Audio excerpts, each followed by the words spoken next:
Tiga tokoh dalam Alkitab yang tidak pernah mati. Namun, Alkitab mencatat ada beberapa individu yang tidak pernah mengalami kematian.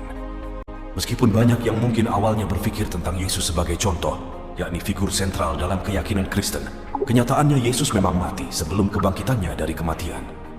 Menariknya, Alkitab sebenarnya mencatat tiga individu yang tidak pernah mengalami kematian, dan salah satunya adalah subjek dari salah satu misteri terbesar dalam Alkitab. 1. Henokh. Manusia pertama dalam Alkitab yang dikatakan tidak pernah mati adalah Henokh, salah satu keturunan Adam, bukan dari Kain atau Habel, tetapi dari putra ketiga Adam dan Hawa. Henokh juga merupakan kakek buyut Nuh dan merupakan leluhur dari tokoh-tokoh penting lainnya dalam Alkitab. Pada era di mana Tuhan belum menetapkan batas usia 120 tahun, seperti yang disebutkan dalam Kejadian 6 ayat 3. Banyak individu yang hidup jauh melampaui 1 abad. Namun Henokh melampaui ekspektasi dan menjadi ayah pada usia 65 tahun dan akhirnya hidup sampai usia 365 tahun. Selama periode yang penuh gejolak sebelum air bah, kebanyakan orang tidak berjalan dengan setia dengan Tuhan. Mereka menempuh jalan mereka sendiri yang bengkok dalam dosa. Namun Henokh berdiri teguh dengan berjalan setia dengan Tuhan dan mengembangkan hubungan yang mendalam dengannya.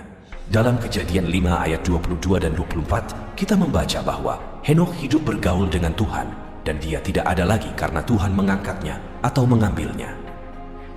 Ayat ini menunjukkan hubungan yang akrab Henokh dengan Tuhan, dan fakta yang luar biasa adalah bahwa Tuhan memilih untuk membawanya ke surga tanpa dia mengalami kematian fisik. Lukas menyebut Henokh dalam daftar leluhur Yesus dalam Lukas 3 ayat 37 yang kembali ke Adam. Ibrani 11 juga menyebut Henokh dalam daftar leluhur Israel kuno yang dipuji karena iman mereka yang besar. Ibrani 11 ayat 5 hingga 6 menyatakan bahwa sebelum Henokh diangkat ke surga, dia dipuji sebagai seseorang yang menyenangkan Tuhan, dan tanpa iman tidak mungkin menyenangkan Tuhan, karena siapapun yang datang kepadanya harus percaya bahwa Allah ada dan bahwa dia memberi upah kepada mereka yang sungguh-sungguh mencari dia. Sepanjang Alkitab, frase Tuhan mengangkat atau mengambilnya berulang kali digunakan ketika merujuk pada Henokh. Kitab Ibrani menjelaskan bahwa frase ini bukan hanya simbolis, itu menunjukkan bahwa Henokh tidak mengalami kematian seperti yang kita kenal. Ibrani 11 ayat 5 menegaskan bahwa karena iman, Henokh diambil dari kehidupan ini sehingga dia tidak mengalami kematian. Dia tidak bisa ditemukan karena Tuhan telah mengambilnya.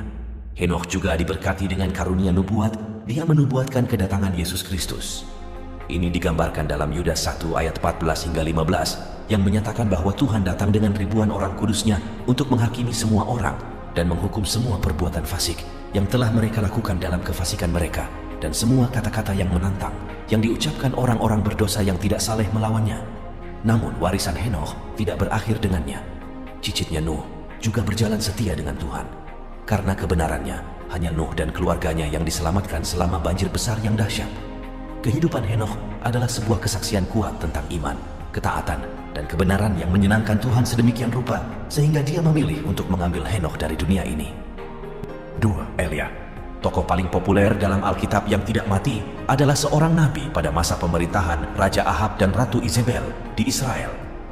Dia dikenal karena keberaniannya dalam berbicara melawan berhala dan dewa-dewa palsu yang mulai disembah oleh orang-orang Israel. Dia juga melakukan banyak mukjizat seperti menurunkan api dari surga untuk membuktikan bahwa Tuhan Israel adalah Tuhan yang benar. 2 Raja-Raja 1 ayat 10 hingga 12. Elia digunakan oleh Tuhan untuk membawa pertobatan dan reformasi di Israel. Selama masa ini, bangsa Israel menyimpang dari iman nenek moyang mereka, meninggalkan Tuhan untuk menyembah berhala-berhala kafir. Pergeseran menuju penyembahan berhala ini dipicu oleh Raja Yerobeam yang jahat.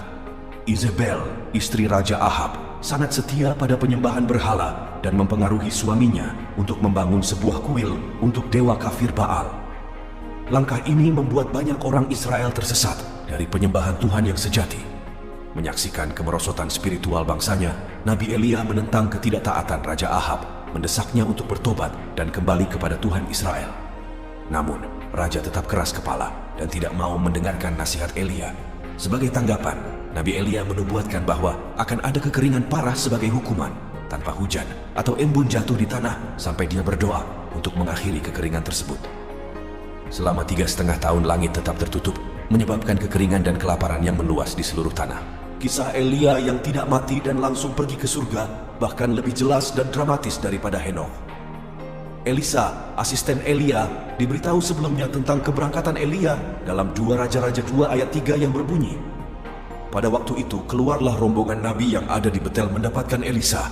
Lalu berkatalah mereka kepadanya, 'Sudahkah engkau tahu bahwa pada hari ini Tuhanmu akan diambil daripadamu oleh Tuhan terangkat ke sorga?'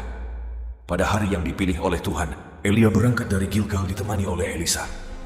Mereka tiba di tepi sungai Yordan diikuti oleh 50 nabi muda dari Yeriko yang berdiri di kejauhan mengamati. Elia mengambil jubahnya, melipatnya seperti tongkat, memukul air, menyebabkan air terbelah. Nabi-nabi tersebut menyeberangi sungai di tanah kering, berjalan bersama Elisa melalui air yang terbelah. Elia bertanya, apakah ada sesuatu yang diinginkan Elisa sebelum Tuhan mengambilnya? Elisa mengungkapkan keinginannya untuk mendapatkan 2 kali lipat dari roh ilahi tuannya. Elia meyakinkan bahwa meskipun itu adalah permintaan yang besar, itu akan diberikan jika Elisa menyaksikan kenaikan tuannya ke surga. Saat mereka melanjutkan percakapan, sebuah kereta berapi yang ditarik oleh kuda berapi tiba-tiba muncul, memisahkan mereka.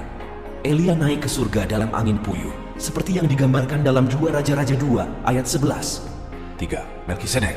Misteri identitas Melkisedek adalah salah satu teka-teki yang paling menarik dalam Alkitab. Dianggap secara luas sebagai misteri terbesar dalam kitab suci. Peran Melkisedek dijelaskan lebih lanjut dalam Ibrani 6 ayat 19 hingga 20. Ayat-ayat ini menyatakan bahwa Yesus Kristus setelah kebangkitannya memegang posisi imam besar menurut peraturan Melkisedek. Terjemahan Moffat menyederhanakan hal ini dengan menyebutkan bahwa Yesus memegang status setara dengan Melkisedek, digambarkan sebagai memiliki kedudukan yang sama. Jadi, siapakah Melkisedek? Pertama, perlu dicatat bahwa dalam Perjanjian Lama dan Baru, sosok enigmatik Melkisedek melayani sebagai imam Allah yang maha tinggi, seperti yang dijelaskan dalam Kejadian 14. Pada masa itu, terjadi perang antara sejumlah negara kota kuno di Kanaan dan Mesopotamia, dan keponakan Abraham, Lot, beserta keluarganya ditangkap. Ketika salah satu orang Lot berhasil melarikan diri dan menyampaikan berita ini kepada Abraham, Abraham bertindak dengan mempersenjatai 318 pelayannya sendiri dan mengejar para penyerbu. Dia melacak mereka dan berhasil menyelamatkan Lot serta keluarganya dengan aman kembali ke kota-kota Kanaan. Setelah Abraham kembali dari misi penyelamatan yang berani ini, seorang tokoh misterius tiba-tiba muncul di tempat kejadian. Itu adalah Melkisedek yang datang untuk melayani Abraham. Berikut adalah catatan dalam Kejadian 14 ayat 18 hingga 20. Melkisedek, Raja Salem, membawa roti dan anggur. Ia seorang imam Allah yang maha tinggi. Lalu ia memberkati Abram, katanya, "Diberkatilah kiranya Abram oleh Allah yang maha tinggi, pencipta langit dan bumi, dan terpujilah Allah yang maha tinggi, yang telah menyerahkan musuhmu ke tanganmu." Lalu Abram memberikan kepadanya 1/10 dari semuanya. Berikut adalah 3 kebenaran tentang Melkisedek. 1. Raja Salem dan Raja Damai. Melkisedek adalah Raja Salem yang diidentifikasi sebagai kota Yerusalem. Kata Salem berasal dari bahasa Ibrani yang berarti damai. Jadi, Melkisedek dikenal sebagai Raja Damai. Gelar ini sangat penting karena dalam tradisi Yahudi dan Kristen, Yerusalem sering dilambangkan sebagai kota yang penuh dengan kedamaian. Kedamaian yang dibawa oleh Melkisedek menggambarkan peran pentingnya sebagai figur yang membawa harmoni dan ketenangan di antara umat. 2. Raja Kebenaran. Nama Melkisedek sendiri berasal dari 2 kata Ibrani, Melek yang berarti raja dan Sedek yang berarti kebenaran atau keadilan. Jadi, Melkisedek adalah Raja Kebenaran. Ini adalah gelar yang sangat signifikan karena menggambarkan dia sebagai tokoh yang benar-benar adil dan benar dalam tindakannya.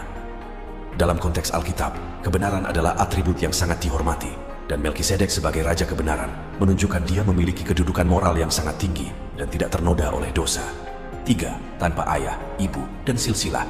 Salah satu aspek paling misterius dari Melkisedek adalah deskripsi dalam Ibrani 7 ayat 3 yang menyatakan bahwa ia tidak berbapa, tidak beribu, tidak bersilsilah, harinya tidak berawal, dan hidupnya tidak berkesudahan.